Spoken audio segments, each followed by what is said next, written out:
I was looking for a job some time ago, and the interviewers were always asking me to talk about my past work experience and skills and so on. Well, I thought that as a Christian, I should be honest. So I just told them my actual skill level. But then, every interview would just end in failure. And I was getting very anxious. So later on, my friend gave me some advice.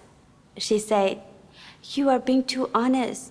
If you want to make something of yourself in this world, you have to lie. If you want to get a foothold in this society, you have to learn how to disguise the real you. If you can't do something, tell them you can. And if you can do it, tell them you're an experienced expert. That's what you have to do to land a job." When my friend said this, I thought, that's true. You have to be realistic nowadays. It's hard to get a job without lying. Later, when I went for another interview, I made out like I was an expert with lots of experience and skills, when I was actually just a beginner with no real experience. And by disguising myself in this way, I got hired as an accountant by a company that provided a decent salary and benefits. But after I started there, I heard the boss had really strict requirements of the workers, and I started to get scared. I didn't want the boss to find out I'd lied in the interview. So whatever job he wanted me to do, I'd do it without showing any reluctance. I'd rather read up on how to do it myself or get help from other accountant friends than dare to say to my boss that I didn't know how or I didn't understand. Also, I was usually extremely careful when working because I was afraid of problems coming up and the boss seeing me for who I really was, which would cause him to lose trust in me. But even though I was working hard, the thing I've been fretting about still happened. I remember it was the day after New Year's. I just gotten off work, and then I got a text from the boss asking me if I paid this month's provident fund. That text scared the life out of me. I thought, the boss hardly ever asked me about work stuff after work. Why is he suddenly asking me this today? Since it was right around the New Year, I was so busy every day and I forgot whether I'd paid the provident fund. If I hadn't, I'd be in big trouble. So I hurried online to check and saw that I hadn't paid it. I began to panic in that moment. I thought, oh no, what am I gonna do? The boss is so strict on us workers. If he finds out about this, will I go down in his estimation? And if that happened, wouldn't all that hard work I put in have been a waste of time? I thought it over and decided, no, I'd better think of a way to deal with this without the boss knowing. I definitely can't let him find out about this. Later on, I thought of my friend, a professional accountant who would probably know what to do in such a situation. So I asked her for help. After I told her all that had happened, she reassured me by saying that there was no need to worry because I could still pay it, albeit with a fine, and that a friend of hers had had the same issue and had been fined 700 yuan or so. She said I just needed to pay secretly using the company's money without my boss finding out. After that, my head started swimming again. I thought, if I don't tell the truth and pay the fine secretly, and then the boss catches me later on, will he then think I'm a dishonest person and fire me? But if I tell the truth, will he think I'm a careless worker? If I can't even manage a task as simple as this, will he lose his trust in me? I felt even more uneasy thinking this. I didn't know what to do. I tossed and turned that whole night without a wink of sleep. In a church gathering the next day, I watched a New Testament movie with my brothers and sisters called The People of the Heavenly Kingdom. The main character loses her job because she tells the truth, and then keeps failing to get a job because she keeps telling the truth. Later on, she hides the truth and lies her way into a second interview. But afterward, she feels full of self-reproach. Later on, she prays to God and reads His words and fellowships with her brothers and sisters. She recognizes that lying and cheating to save face is deceitful, that it is not in line with God's will, and she is unfit to enter the kingdom of God. She also understands that only being honest is a true human likeness which pleases God. After that, she practices being honest in an interview, telling the truth to the employer. Unexpectedly, she wins the boss' trust and the company hires her. After watching the movie, I felt really inspired, but also quite ashamed, especially when I saw this passage of God's words in the movie. My kingdom requires those who are honest, those who are not hypocritical or deceitful. Are not the sincere and honest people unpopular in the world? I am just the opposite. It is acceptable for the honest people to come to me. I delight in this kind of person, and I also need this kind of person. This is precisely my righteousness. After I heard those words, I understood that God likes and blesses honest people and hates deceitful people who lie and cheat. I thought of the mistake I had made at work. Not only did I not dare to tell the boss the truth, I racked my brains about how I could keep it under his radar. I saw that my own heart was full of slyness and deception. I was one of those deceitful people who God hates. I believe in God, so I should act according to God's words and be an honest person who is liked by God and not someone who lies and cheats to save their own reputation. When I thought this, I made the decision to pay the money and then tell the boss the truth.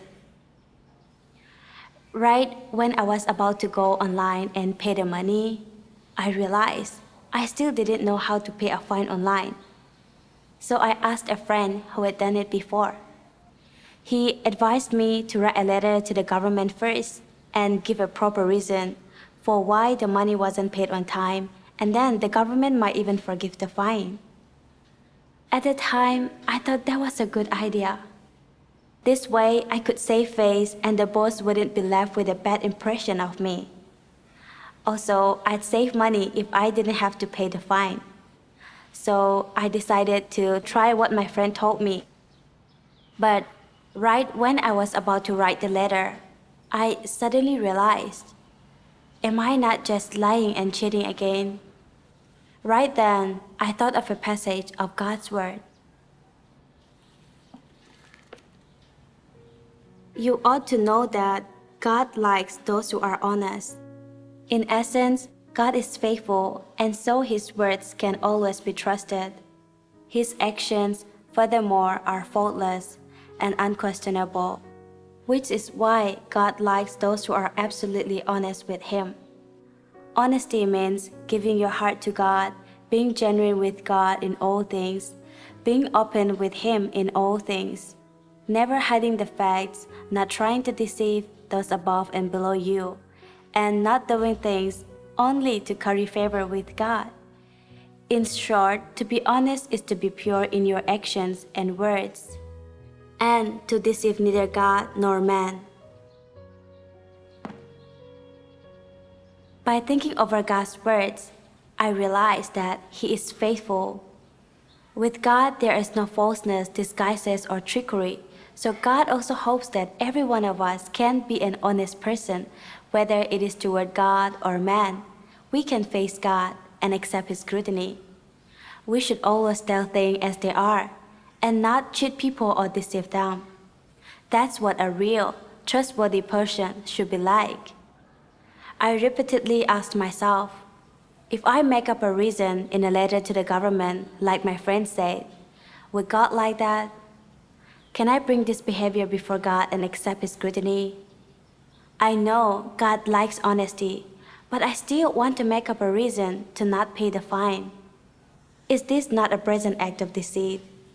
Even if I wrote a letter to deceive the government into letting me off the fine and I can smooth things over with my boss, I'd still be a deceiver. God will hate me and my despicable behavior of slyness and deceit. And if my boss and colleagues find out, everyone will know that a Christian like me is still lying and deceiving, and that will be inglorious to God. When that crossed my mind, I felt quite bad. I thought back to when I made a resolution to God that I would be an honest person.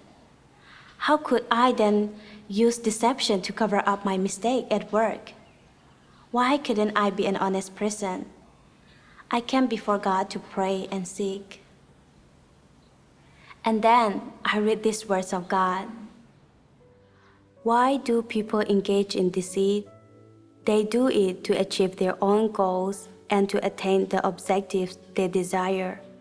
As such, they adopt certain methods. Once they take such steps, they reveal themselves to not to be just and honorable, and show themselves to be dishonest. At such times, people's insidiousness and cunning are revealed, or their maliciousness and despicableness. With these things in them, people feel that it is especially hard to be honest. Without these things, you would feel that being honest is easy. The greatest obstacles to being honest are people's insidiousness, deceitfulness, maliciousness, and base motivations. When people engage in deceit, what intentions stem from this? What sort of disposition do they reveal? Why are they able to express this kind of disposition? What is the root of it? It is that people see their own self-interest as being more important than everything else. They engage in deceit in order to benefit themselves, and their deceitful dispositions are thereby revealed. How should this problem be resolved? First, you must relinquish your own interest. Getting people to relinquish their own interest is the hardest thing to do. Most people seek nothing but profit. People's interests are their life, and making them relinquish those things is tantamount to forcing them to give up their lives. God's words were completely right. I was never able to be an honest person because I cherished my own reputation and interest too much. Every man for himself, and the devil take the hindmost. No great feats can be accomplished without the telling of lies. And other satanic rules and poisons popular in society had influenced me. I believe that if you want a footing in society, you have to lie and cheat so you can get things done, and people will respect you. So when it came to my reputation and interest, I couldn't help but lie and cheat, and even resort to underhanded means. I was living out the satanic dispositions of deceit and crookedness. I thought back to how I failed in each of my interviews, and how in an effort to get a good job, I started lying and disguising myself to cheat my way in. After getting the job, to keep the lies going, save my own reputation and keep the job, I went to even greater lengths to disguise myself. As for things I didn't understand, I never dared to tell the boss I couldn't do something. I would rather spend more time secretly reading up on how to do it myself or asking friends for help, and try my best to disguise myself. When I forgot to pay the provident fund and was facing a fine, I thought the boss would think bad of me or fire me. I tried every means I could think of to hide the truth and deceive my way through. Even though I knew God requires us to be honest, when faced with my own interests, I couldn't help but lie, disguise myself, and use deceit to save my own interests by hook or by crook. But I ended up exhausted with an uneasy conscience. I just thought that lying and deceiving people like this all the time was too tiring. At this point, I really wanted to give up on lying so I could rid myself of the corruption and harm of Satan and be an honest person as God requires. So I came before God to pray and ask for guidance. I read these words of God during my devotionals. You must seek the truth to resolve any problem that arises, no matter what it is, and by no means disguise yourself or put on a false face for others. Your shortcomings, your deficiencies, your faults, your corrupt dispositions, be completely open about them all and fellowship about them all. Do not keep them inside. Learning how to open yourselves up is the first step toward entering the truth, and it is the first hurdle, which is the most difficult to overcome. Once you have overcome it, entering the truth is easy. To take this step signifies that you are opening your heart and showing everything you have, good or bad, positive or negative, bearing yourself for others and for God to see. Hiding nothing from God, concealing nothing, disguising nothing, free of deceit and trickery, and being likewise open and honest with other people. In this way, you live in the light, and not only will God scrutinize you, but other people too will also be able to see that you act with principle and a degree of transparency. You do not need to cover anything up, make any modifications, or employ any tricks for the sake of your own reputation, self-respect, and status, and this also applies to any mistakes you have made. Such pointless work is unnecessary. If you do not, then you will live easily and tirelessly and completely in the light. Only such people can win God's praise. This is the first step. If you want profit, not the truth, and profit is what you have chosen, then in the end, profit is what you will gain, though you will have abandoned the truth. Tell me, is this a loss or a gain?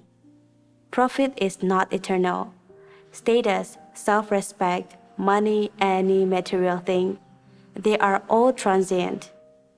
When you have squashed this element of your corrupt disposition, gain this aspect of the truth, and attain salvation, you will be one who is precious before God.